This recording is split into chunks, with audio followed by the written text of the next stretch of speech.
Confirmed that a coup has indeed taken place in the Central African country of Gabon. This just days after President Ali Bongo won a third term.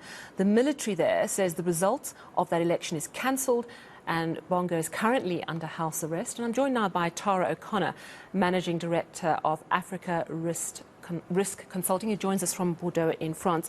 Tara, thank you so much for joining us. I wonder if you can tell us what reports you are getting from Gabon, any more details to those bare bones of the coup?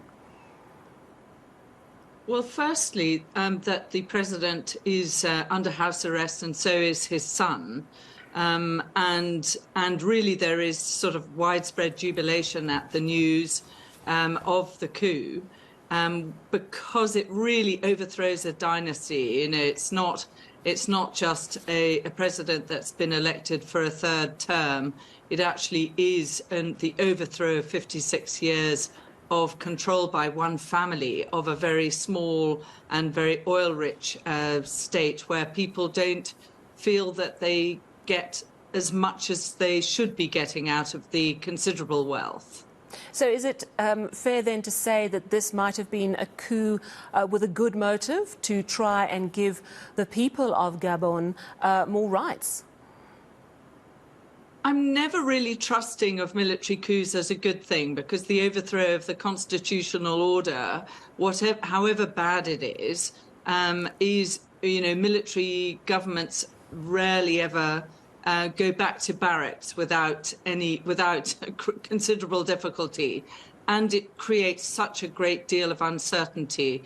But the tradition of francophone military interventions have usually, for example, in Mali and other countries in the region, usually allow for a transition, which then allows for fresh elections. And I think a key good outcome of this would be an early timetable back to civilian rule, but perhaps with no Bongo family members on the ballot box. And, it comes within an interesting context. We've seen in the Sahel region, sort of from West Africa right across to Sudan, we've seen coups, we've seen instability since 2020, really. But Niger, I think, is the most recent coup. But we've seen it happening in Chad, Mali, Guinea, Burkina Faso. And we've seen this move even when ECOWAS, the West African regional bloc, trying to condemn what happened in Niger, for example, real pushback in Niger, saying you actually are just a figurehead for France's interest, for the West's interest.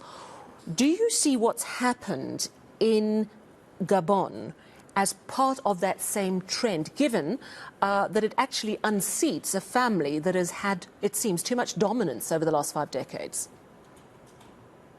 Absolutely. At the root of this, right across, the reason that several of these coups have been popularly supported is really that there has been a groundswell of anti-Western and particularly anti-French sentiment that has swept across West Africa. And it's very live and very hostile. It's made it very easy for the Nigerian coup leaders to actually paint this as an anti-France, something that is actually really introducing independence for the first time. If you look at social media, people are talking about Francophone West Africans taking their independence for the first time. I think that's quite good social media management. I think there is something more at play here. It's a very convenient time when the geopolitical order is disturbed by Russia's invasion of Ukraine. And what we have seen, and there's certainly a great deal of Russian propaganda that is fueling that anti-French and anti-Western sentiment. And the military coups have actually now created what I call a band of instability and a militarized zone, which is at the same time a band of instability that stretches from Guinea-Conakry in the west right through to Port Sudan. And in at least 3 of the countries involved, we have direct Wagner's direct direct involvement militarily on the ground. Yeah, and it's interesting what's happening within Wagner because, of course, Prigozhin and his top leader killed in that plane crash. Russia now seems to be pulling the Wagner people, forcing them to sort of make this allegiance towards the Russian army. There's been a lot of talk that up until now it's been convenient for Putin to have Wagner pretty much at arm's length because there's plausible deniability. Surely that now goes away if Wagner is active in these regions and is perhaps found to be active even now in Gabon. Of course, we don't know. Doesn't that really unmask Russia's ambitions? It does.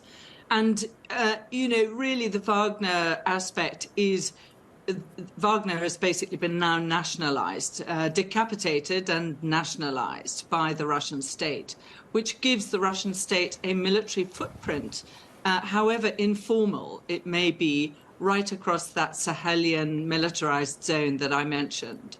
And it isn't a strong, it isn't a very powerful military force. It certainly is not able to replace the French army, say, army activities and US army activities in Niger, but to create uncertainty and instability for one of the key enemies of Russia in what was traditionally considered to be its backyard, the Franc zone. And it's worth remembering here that 14 of the countries in this zone, the Franc zone, use a common currency, the CFA franc, which is backed by the French Treasury. And, that very fact is very much at the heart of this anti-French sentiment that people in West Africa really feel that they are controlled by the French Treasury. Actually, it provides a stable currency. It's, it is a currency zone and a trading currency that enables cross-border trade very easily in and around the zone. But it has become a symbol of French oversight of these West African economies. Thank you so much for chatting to us this evening, Tara O'Connor. She's Managing Director of Africa Risk Consulting, discussing today's coup in Gabon.